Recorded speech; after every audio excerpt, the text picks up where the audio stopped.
My great-aunt used to talk about it sometimes. She said she could feel when something had lived a full life versus when it was just an object. He handed her a steaming mug. She also said it was both a gift and a burden. She really could see things too? I think so. She never explained the way you do, but she'd hold a piece and then tell me stories about it that were too specific to be made up. Marcus settled into the chair across from her. She died before I could ask her more about it. They sipped their tea in comfortable silence for a while. Elena found herself studying Marcus's face. The way his eyes crinkled slightly when he smiled, the gentle way he moved, as if he was always conscious of not disturbing the peace around him. "Can I ask you something?" Marcus said, finally. "Of course. When you touch something and see its memories, do you feel what the people in the vision were feeling?" Elena's breath caught. No one had ever asked her that before. "Yes," she said quietly. "I feel everything they felt. Their joy, their pain, their love, their heartbreak. It all becomes mine for those moments. That must be incredible sometimes. And devastating others." Marcus nodded thoughtfully. "Is that why you were hesitant to touch the music box? You were afraid of what you might feel?" "Partly." Elena set down her mug and looked at him directly. "But also because once I see someone's story, I can't forget it. I carry all of these memories that aren't mine. Sometimes I feel like I'm more familiar with other people's lives than my own." "What's your life like?" Marcus asked gently. The question caught Elena off guard. When was the last time someone had asked about her, not her gift? "Quiet," she said finally. "I work as a freelance researcher. I can do most of it from home. I have a small apartment with a garden. I read a lot. I don't." She trailed off. "Don't what?" "I don't have close relationships. It's hard when you might accidentally see someone's private memories just by touching their hand." Marcus was quiet for a long moment. Then he said, "What if someone didn't mind if you saw their memories?" Elena's heart skipped. "What do you mean?" "I mean, what if someone trusted you with their memories? What if they wanted to share them with you?" The question hung in the air between them, loaded with possibility and something that felt dangerously close to hope. "I've never thought about that," Elena admitted. "I've spent so long trying to avoid seeing people's private moments that I never considered someone might want to see them." "Well," Marcus said, his voice soft, "if you ever want to practice with someone who's okay with it, I'm here." Elena looked into his kind eyes and felt something she hadn't experienced in years. The desire to truly know someone, not through visions or memories, but through conversation and time and all the normal ways people connected. "Marcus," she said carefully, "are you asking me on a date?" His cheeks flushed slightly, but his smile was steady. "I'm asking if you'd like to come back tomorrow. Maybe I could show you more pieces, and you could tell me their stories. And maybe we could share some stories of our own, too." Elena felt a warmth spread through her chest that had nothing to do with the tea. "I'd like that very much." Over the next 3 weeks, Elena found herself at Yesterday's Treasures almost every day. What had started as curiosity about the antiques had become something much deeper, a friendship that was slowly, carefully blossoming into something more. Marcus was endlessly patient with her gift. He'd watch with fascination as she touched various objects, never pushing when she needed a moment to recover from an intense vision, always ready with tea and a kind word when emotions became too much. "Tell me about this one," he said one afternoon, gesturing to an ornate silver locket she'd been avoiding for days.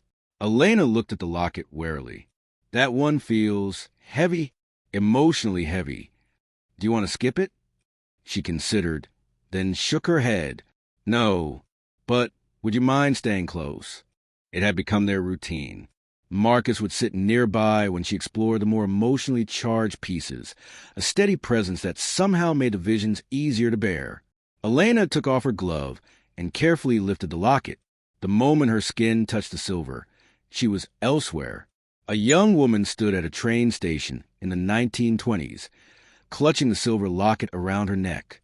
Tears streamed down her face as she watched the train pull away, taking someone precious with it. "I'll write every day, Clara," a man's voice called from the departing train. "Wait for me." Clara pressed the locket to her lips. Inside were 2 photographs, hers and his. I'll wait forever if I have to, James, she whispered to the empty platform. The vision shifted, years passing like pages flipping in a book. Clara, older now, still wearing the locket, still waiting. Letters came less and less frequently, then stopped altogether. She never stopped wearing the locket, never stopped hoping. The final image was of Clara as an elderly woman, on her deathbed, asking her nurse to bury the locket with her so she'd have it when she finally reunited with James. Elena came back to the present with tears on her cheeks and a profound sadness in her heart. "Another lost love," she whispered. Marcus moved his chair closer. "Tell me?" As Elena shared Clara's story, she noticed that Marcus listened with complete attention, never interrupting, never dismissing the emotion she was experiencing. When she finished, he was quiet for a long moment. "Do you think," he said carefully, "that Clara's love was wasted? Because James never came back." Elena considered question. "I used to think so. When I was younger and first started having these visions, all the lost loves and broken hearts made me think that loving someone was too risky." "What changed your mind?"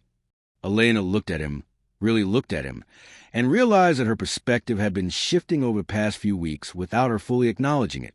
"I think," she said slowly, "that maybe the love itself is what matters.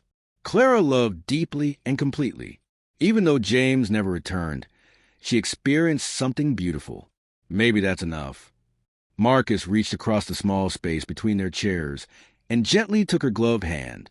"Elena, can I tell you something?" Her heart began to race, but she nodded. "These past few weeks, watching you bring these stories to life, seeing the compassion you have for people you've never met, I think you're extraordinary. And I think you've been hiding from your own life because you're afraid of getting hurt." Elena's breath caught. "Marcus, I know it's complicated with your gift. I know relationships are scary for you. But I need you to know that I'm falling in love with you. All of you, including the part that sees memories." The words hung in the air between them, fragile and precious.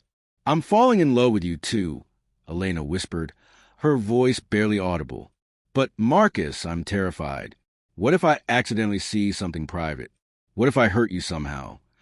Marcus squeezed her hand gently. "What if you don't? What if we figure out together?" Elena looked down at their joined hands, his warm and steady, hers trembling slightly through the glove. "Can I ask you something that might sound crazy?" she said. "Anything. Would you let me see one of your memories? On purpose? I've never tried to do that before, to intentionally look for something happy instead of just whatever the object shows me." Marcus didn't hesitate. "Yes." He stood up and walked to a shelf, returning with a small wooden box. "This was my grandfather's. He gave it to me before he died, when I was 10. It's full of letters my grandmother wrote to him during their 40-year marriage." Elena stared at the box. "That sounds like it would be full of beautiful memories."